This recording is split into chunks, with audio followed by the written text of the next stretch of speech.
Hello বন্ধুরা, আমি কিরণ আর আমার রান্নাঘরে সবাইকে জানাই স্বাগত। আমি আজকে তৈরি করছি হাঁসের ডিমের ঝোল। রেসিপিটি খুব ইজি, চলুন দেখে নেওয়া যাক। প্রথমেই আমি নিয়ে নিয়েছি 4টে হাঁসের ডিম। হাঁসের ডিমগুলোকে আমি একটু ধুয়ে নিয়েছি, তার কারণ হাঁসের ডিমের গায়ে না একটু নোংরা বেশি থাকে, তাই আগে একটু ধুয়ে নিয়েছি। তারপর এতে আমি দিয়ে দিচ্ছি কয়েক টুকরো আলু। ডিম এবং আলুটাকে আমি একই সাথে সেদ্ধ করব, তাই প্রথমেই ডিমটাকে ভালো করে ধুয়ে নেওয়াটা খুবই প্রয়োজন। ডিম আর আলু সেদ্ধ করার জন্য এতে দিয়ে দিলাম এবার পর্যাপ্ত পরিমাণে জল আর 1 চামচ নুন। নুনটা দিলে ডিম এবং আলুটা খুব তাড়াতাড়ি সেদ্ধ হবে। আলুর মধ্যে নুনটাও ভালো করে ঢুকবে এবং ডিমের খোসাটা ছাড়াতেও সুবিধা হবে। ডিম আর আলু সেদ্ধ হতে হতে আমি পাশে একটা মশলার পেস্ট তৈরি করে নেওয়ার জন্য একটা মিক্সিং জারে নিয়ে নিলাম একটা পেঁয়াজ, সঙ্গে দিয়ে দিলাম 2টো কাঁচা লঙ্কা। ঝালটা আপনাদের স্বাদ অনুযায়ী নেবেন। আর এরই সাথে দিয়ে দিচ্ছি 1/2 ইঞ্চি আদা কুচি, আর দিয়ে দিচ্ছি 3টে রসুনের কোয়া, আর দিয়ে দেবো একটা টমেটো। এবার সব কিছুকে একসাথে খুব ভালো করে পেস্ট তৈরি করে নেব। আমি মশলা পেস্টটা তৈরি করে নিয়েছি, পরে রান্নায় ব্যবহার করব। এদিকে ডিম এবং আলুটাও সেদ্ধ হয়ে গেছে। এবার গ্যাসের ফ্লেম বন্ধ করে ডিমের খোসাগুলোকে ছাড়িয়ে নেব। ডিমের খোসাগুলোকে ছাড়িয়ে নিয়েছি। এবার চলে যাব মেন রান্নায়। প্রথমে একটা কড়াই গরম করে তাতে দিয়ে দিচ্ছি 3 টেবিল স্পুন সর্ষের তেল। তেলটা গরম হয়ে গেলে তেলটাকে ভালো করে কড়াইতে একটু স্প্রেড করে দিলাম, যাতে এরপর যখন আমি ডিম ভাজবো কড়াইতে না লেগে যায়। এবার সেদ্ধ করে খোসা ছাড়িয়ে রাখা ডিমগুলো এক এক করে দিয়ে দিলাম। এরই সাথে দিয়ে দেব অল্প একটু হলুদ গুঁড়ো, আর দিয়ে দেব অল্প একটু নুন।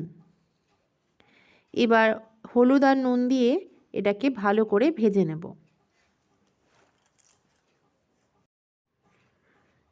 ডিমগুলোকে ভালো করে ভেজে নিয়েছি, এবার এক এক করে তুলে নিচ্ছি।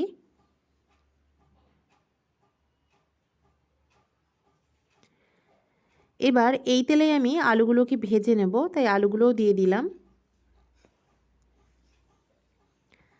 এরই সাথে দিয়ে দিচ্ছি একটু নুন, আর আবারও দিয়ে দিচ্ছি একটুখানি হলুদ গুঁড়ো। এবার আলুগুলোকেও ভেজে নেব। আলুগুলোকে আমি একটু লাল লাল করে ভেজে নেব। আলুগুলো ভাজা হয়ে গেছে, এবার এক এক করে আলুগুলোকেও তুলে নেব।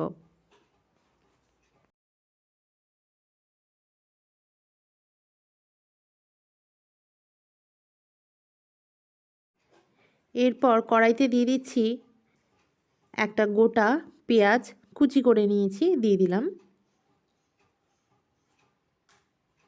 এবার পেঁয়াজটাকে একটু ভেজে নেব, হালকা ব্রাউন করে ভেজে নেব।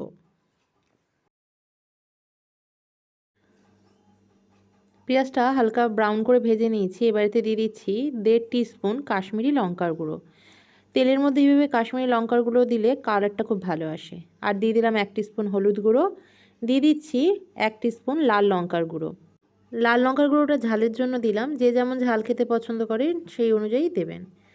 আর দিয়ে দিচ্ছি 1 টিস্পুন জিরে গুঁড়ো, আর দিয়ে দেবো আগে তৈরি করে রাখা মশলার পেস্টটা। এবার সব কিছুকে খুব ভালো করে মিক্স করে নেব।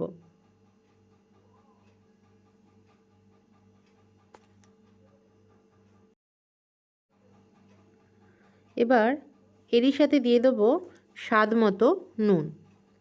আগেও আমি নুন ব্যবহার করেছি, তাই এখন স্বাদ মতো নুনটা দিয়ে দিলাম।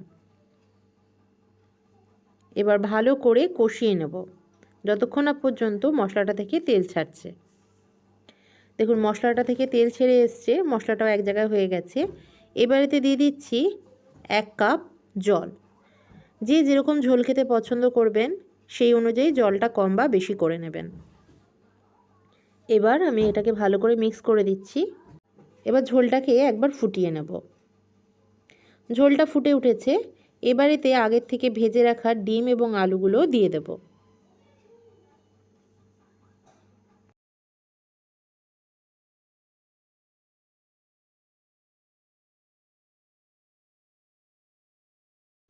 এবার সব কিছুকে ভালো করে মিক্স করে নিয়ে 5 মিনিট ফুটিয়ে নেব।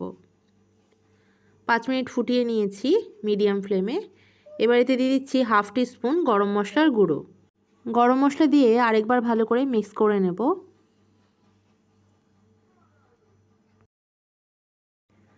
তৈরি হয়ে গেছে আমাদের আজকের রেসিপি হাঁসের ডিমের কারি বা হাঁসের ডিমের ঝোল। রেসিপিটি কেমন লাগলো অবশ্যই জানাবেন। আর আমার চ্যানেলে নতুন বন্ধু হলে চ্যানেলটিকে সাবস্ক্রাইব করে নেওয়ার অনুরোধ রইল। পাশে দেওয়া বেল আইকনে প্রেস করবেন, তাহলে আমি যখনই নতুন ভিডিও আপলোড করব আপনাদের কাছে নোটিফিকেশান পৌঁছে যাবে। ভালো খান, সুস্থ থাকুন। আবার দেখা হবে নতুন কোনো রেসিপির সাথে। ধন্যবাদ।